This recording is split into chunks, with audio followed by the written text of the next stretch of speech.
Okay, so how do we do a title search?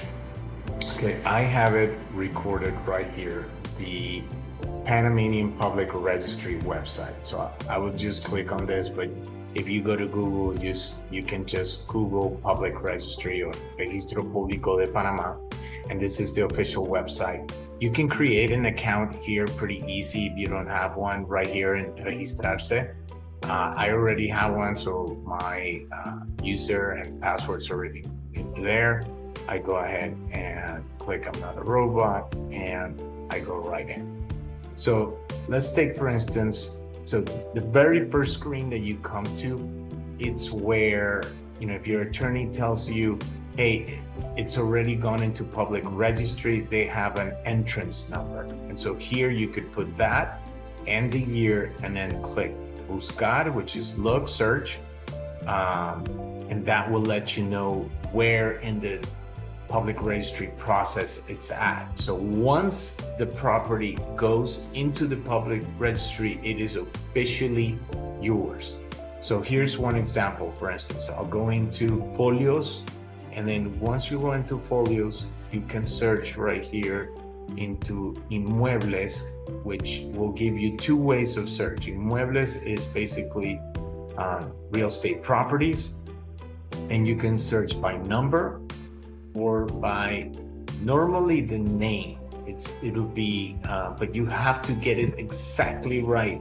One letter cannot deviate or you won't find it.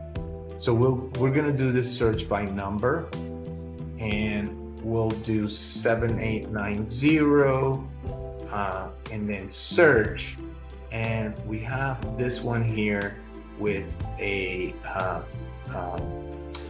Ubicación, Código de Ubicación 8708. That's the search code.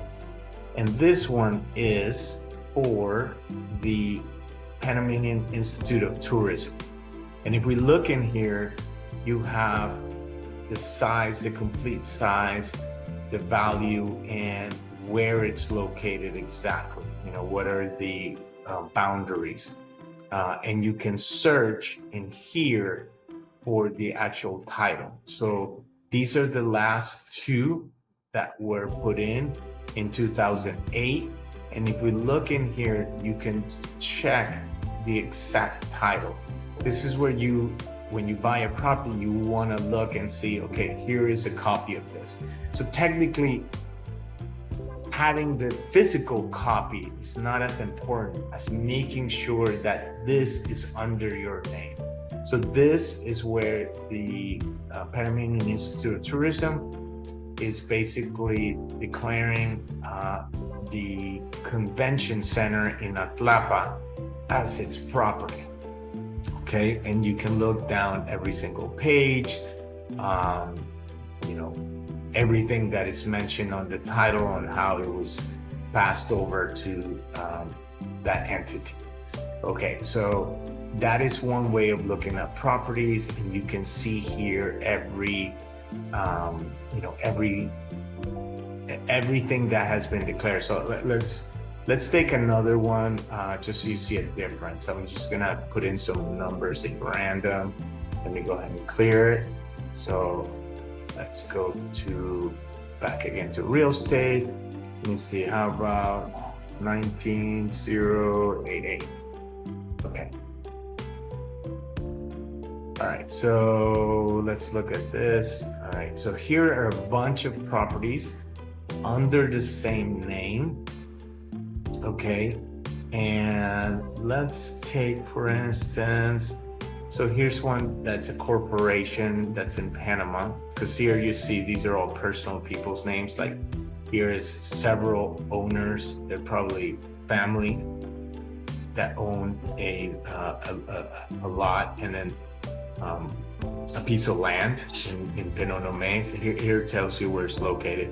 So let's take this corporate one and just take a look at that. All right, so here it tells you where it's located, okay, the size, all right, and again, these are the boundaries. So now let's take a look at how it went through. So here is all the different things that have been done, and you can search easily from each one, okay? that is, each one of these documents gives you what's the last thing that was filed. And so if there was any kind of liens or anything like that, it would be noted here. All right. And, also in the same way, you can look, for instance, since we use that company, let me also look at it. Actually, let me look at this for another one that I know. So this is the name of a company that I owned years ago. Search School Tours, Panama. Okay. And if you look, you see that the status is disuelto, which is dissolved. So I closed this company some years ago. And here you look at, well, this is no longer has anything because it's dissolved. But you can see the people here. I was a director. My cousin helped me open this up, and then who were the different people in the board of directors and who was the last resident agent. So all these things can be found out also if you are looking for a property that has been purchased by a not a natural person, but whether it's a corporation or a private interest foundation. You can look and see that the people who are claiming to say they're the owners, you can actually check that. Okay, that's basically it. All right.